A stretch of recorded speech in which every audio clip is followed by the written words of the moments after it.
நான் கேட்கமா நான் போனேன் அவர் தான் கேட்பேன் எனக்கு ஃபோன் அடிப்பார் மதியானமா அவர் ஃபோனை சிவாகிட்டே கொடுத்துருவோம் தான் பேசியிருப்பாங்க 1000 ரூபா இல்லை உங்களுக்கு எவ்வளோ 800 சொல்லிக்கிறாரு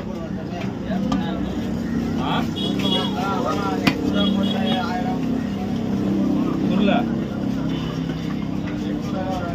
அதுதான் சொன்னார் 800 சொன்னார் அவரு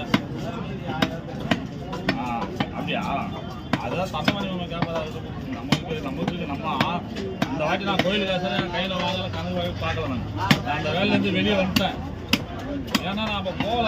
வருஷத்துக்கு ஒரு நாள் போகிறோம் நாம் அதை தொடக்கூடாது செல்வம் தண்டமணி மாமன் தான் அவன் கணக்கு பார்த்தோம்